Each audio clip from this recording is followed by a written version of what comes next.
এটাই হলো সেই বগুড়ার বিখ্যাত আলুর ঘাটি দিয়ে গরুর মাংস এবং বিভিন্ন পদের বিভিন্ন নামের বিভিন্ন কালারের মিষ্টি এবং বগুড়ার যে ঐতিহ্যবাহী দই, সে দই এখানে ভিড়। আসসালামু আলাইকুম বন্ধুরা, বগুড়া জেলার কাহালু থানার কালাই ইউনিয়নের নাটাপাড়া গ্রাম থেকে স্বাগত জানাচ্ছি আমি তানভীর সজীব। গত 2 দিন আগে এসেছিলাম এই অঞ্চলে, যার মূল কারণ হলো আমার যে দাদি শাশুড়ি, একমাত্র দাদি শাশুড়ি ছিলেন, তিনি ইন্তেকাল করিয়াছেন। সে সুবাদে এখানে আসা। তো 2 দিন এত ব্যস্ত ছিলাম যে নিজেকে ঠিকভাবে সময় দিতে পারিনি, কোথাও ঘুরতে পারিনি, কাউকে ঘুরে কিছু দেখাতে পারিনি। তো আজকে চলে যাব এই সুন্দর গ্রামে, আর কখনো আসা হবে কি না সেজন্যই এই ছোট্ট একটি ভিডিওটি আপনাদের সাথে আমি শেয়ার করছি।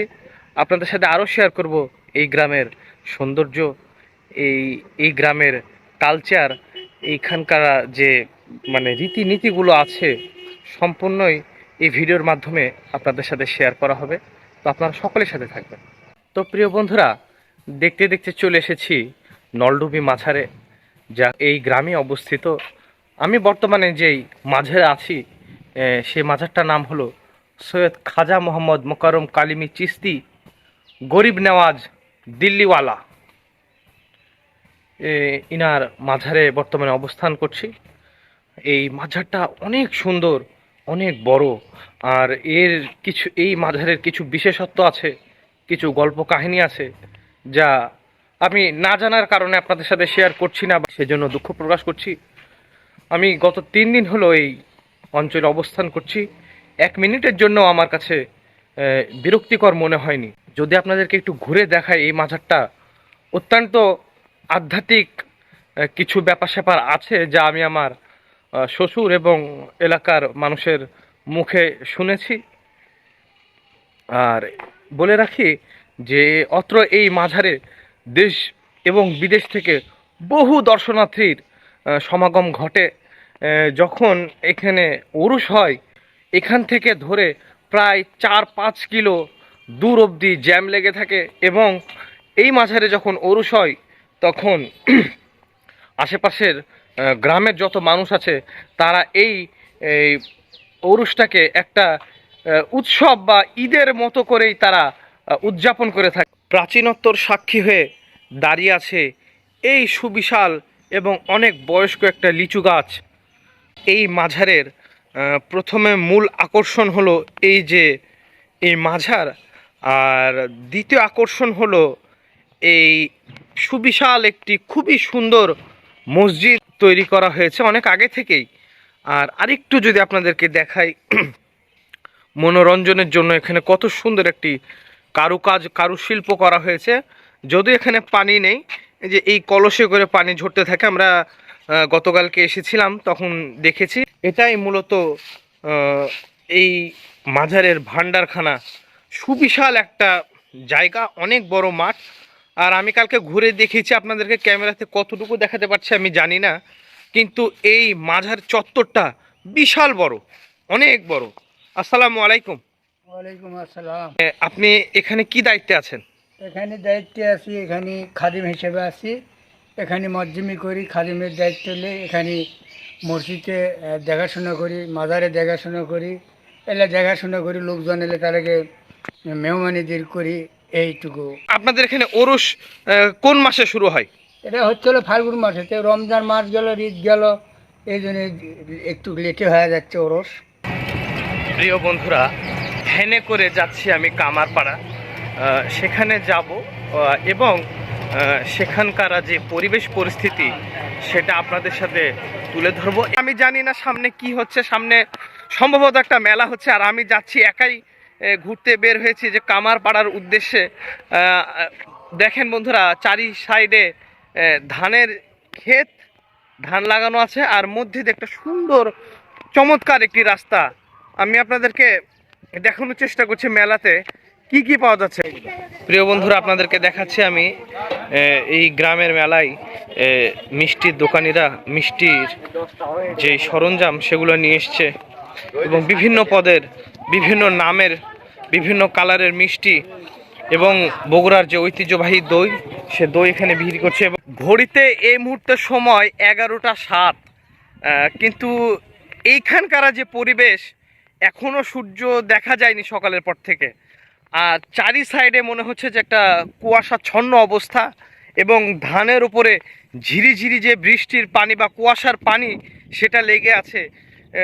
মোট কথায় বলতে গেলে খুব চমৎকার একটি পরিবেশ, আর আমার তো খুবই ভালো লাগছে। খুবই চমৎকার একটা পরিবেশ, খুবই সুন্দর এবং মনোমুগ্ধকর একটা দৃশ্য, যা সচক্ষে না দেখলে ক্যামেরার ফ্রেমে হয়তো আপনারা বুঝতে পারছেন না। বন্ধুরা, বিলের মধ্যে দিয়ে হাঁটতে হাঁটতে আমি চলে এসেছি কুমারপাড়াতে। এই কুমারপাড়াতে আমি যখন আজ থেকে প্রায় 4 বছর আগে আমার শ্বশুরের সাথে এসেছিলাম, তখন কিন্তু আমার এই ভিডিওটা করা হয়েছিল না। আর আজকে এসেছি আমি মূলত ভিডিও করার জন্যই। আমি খুব একটা ভালো এডিটিংও পারি না, যার কারণে হয়তো আমি যেটা দেখছি সেটা আপনাদের কাছে আমি প্রপারলি তুলে ধরতে পারছি না। তারপরও আমি যতটুকু পারি আপনাদের সাথে শেয়ার করার চেষ্টা করছি। আর ভিডিওটা মূলত আমার প্রফেশন না, এটা আমি নিজের শখ থেকেই করে থাকি। এই জিনিসটার নাম সম্ভবত চরকা, আর এটা দিয়েই সম্ভবত এটা ঘুরে, এবং ঘোরার পর এটা দিয়ে সুতা তৈরি হয় বা কিছু একটা, আমি যতদূর জানি বা আমি যতদূর ধারণা করতে পারছি আর কি। আর এটা আমরা সকলেই টিভিতে দেখেছি, বিভিন্ন নাটক সিনেমাতে বা বিভিন্ন অনুষ্ঠানে, কিন্তু এই প্রথম আমি এটা সরাসরি দেখতে পাচ্ছি। তবে আরও ভালো হতো যদি এটার চালক এটাকে চালাইতো আর আমি সচক্ষে দেখতাম এবং আপনাদেরকে দেখাতে পারতাম। তো বন্ধুরা, কথা বলতে না বলতেই এই চরকার যিনি মালিক, সে এসে উপস্থিত হয়েছে, এবং তিনি খুব আবেগ এবং উৎফুল্ল হয়ে বলছে যে আমি এটা চালাই, তুমি বাবা দেখো। তো আমার এটা সৌভাগ্য যে আমি এটা প্রথম দেখছি এবং এটা আপনাদের সাথে আমি শেয়ার করতে পারছি। এর জন্য আমি খুবই আনন্দিত। বন্ধুরা, কেমন লাগছে এটা ছোট্ট করে অবশ্যই একটা কমেন্ট করবেন যে আমার ভিডিওটা আপনাদের কাছে কেমন লাগছে। এটা কি হচ্ছে আন্টি? এটা কি সুতা খুলছেন না? ও আচ্ছা আচ্ছা, সুতা খুলছেন না? আচ্ছা আচ্ছা, ঠিক আছে। আপনারা জেনে অবাক হবেন যে এই অঞ্চলে আমি যতক্ষণ হলে এসেছি, আমি কলা কিনতে গেছিলাম আমার বাচ্চার জন্য। তো আমি বললাম যে কলা হালি কত? তারা বলে যে কলা হালি না বাবা, কেজিতে। তো আমি খুব অবাক হলাম যে কলা কেজিতে, আমি তো কখনো দেখিনি। আমি সবরি কলা কালকে কিনেছি 120 টাকা কেজি। পর আমি ভাবলাম যে হয়তো লাভই হবে, তো তুলনামূলক লাভ হয়নি, বরঞ্চ সেম সেম। এই যে ভদ্রলোক কলা বিক্রি করছে আর সাথে রেখেছে দাঁড়িপাল্লা 100। পাকা কলা আপনারা কি কখনো কেজিতে কিনেছেন? দেখেন বন্ধুরা, এই পাকা কলা আমরা কিন্তু কখনোই কেজিতে, আমাদের হালি সিস্টেম অথবা খুব বেশি হলে ছুরি সিস্টেম, যে এক ছুরি ঠিক আছে, যত দূর হয়ে যায়, 50 হোক, 60 হোক, 100 হোক। কিন্তু এখানে কেজির মাপে, মানে আপনি 5টা 7টা, হাফ কেজি হোক, 1 পোয়া হোক, যে মাপ হবে সেই মাপই আপনি এখান থেকে কলা আপনি কিনতে পারবেন। কাকু আদাব, আপনি এখন কি তৈরি করছেন? কতদিন থেকে করছেন আপনি এটা? আমার বয়স প্রায় 50 বছর। 50 বছর ধরে করছেন এটা আপনি? তো এটা কি মানে খুব একটা রিস্কি কাজ হয়ে যায় না? না,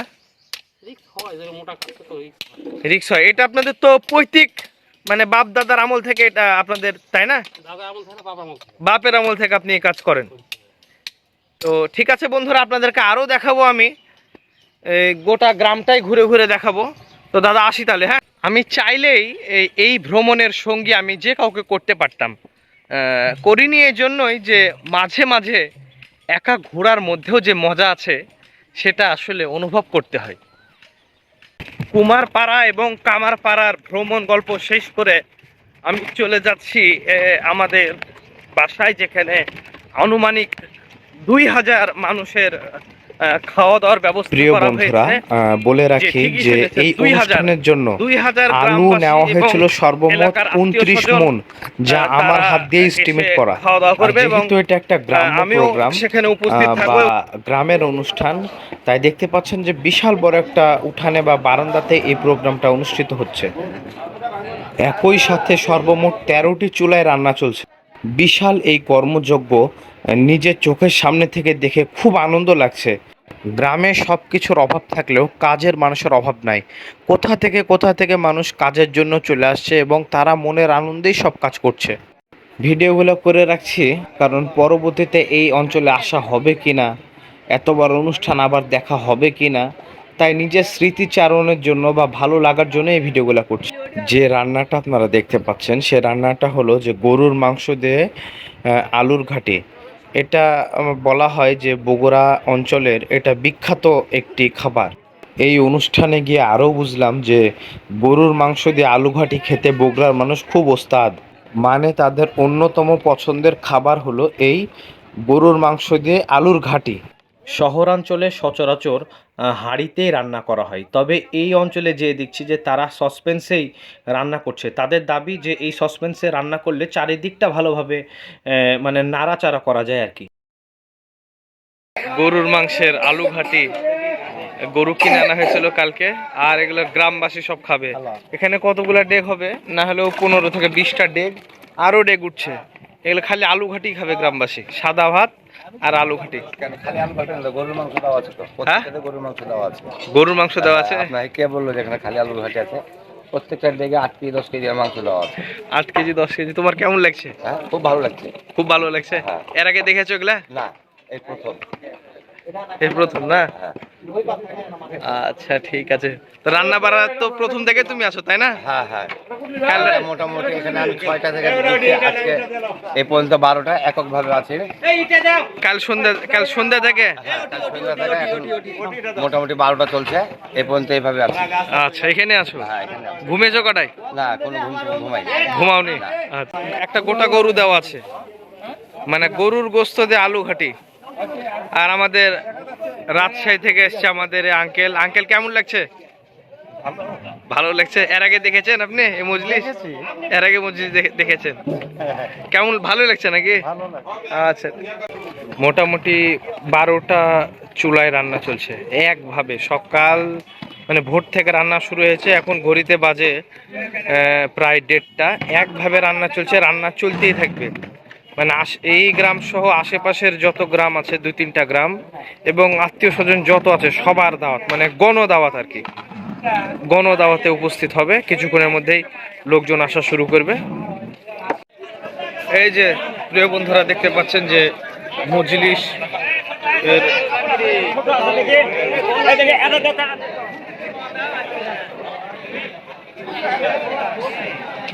এই যে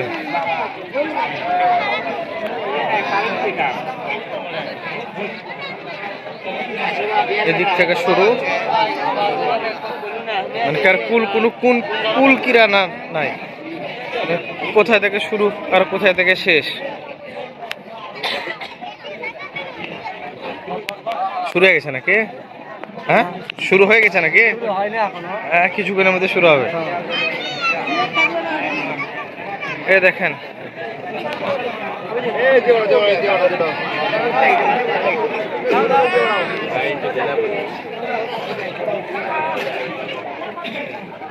এই যে প্রিয় বন্ধুরা দেখতে পাচ্ছেন যে মজলিসের খাওয়ার জন্য টানা রোদে অতিথিরা বসে আছে। এখানে আপনি একটা আইডিয়া করেন যে এখানে মানুষজন কত হতে পারে। সব আপনার বগুড়ার ঐতিহ্যবাহী যে খাবার গরুর গোশত দিয়ে আলু ঘাটি, সেটা খাওয়ার জন্য মূলত এসেছে। আর ওইদিকে আরো বহু লাইন।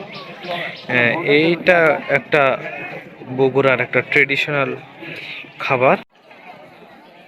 এটাই হচ্ছে সেই বগুড়ার বিখ্যাত মজলিসের খাবার। এদিকে বসেছে মহিলা মানুষ, মানে আমি যেই দিকেই যাই সেই দিকেই মানুষ, এইভাবে মানুষজন বসে আছে। দেখেন এইভাবে মানুষ বসে আছে, দেখেন মানুষ কি পরিমাণে মানুষ হয়েছে।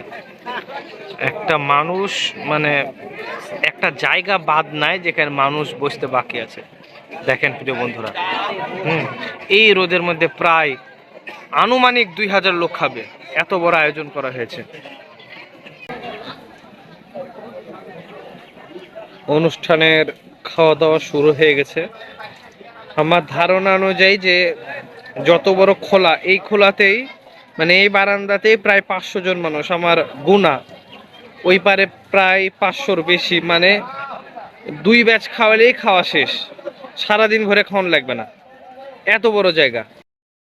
আর যে তরকারিটা আপনারা দেখছেন এটা খেতেই মূলত গ্রাম ভেঙে মানুষ এসেছে, তারা এত পছন্দ করে এই রান্নার আর এই খাবার।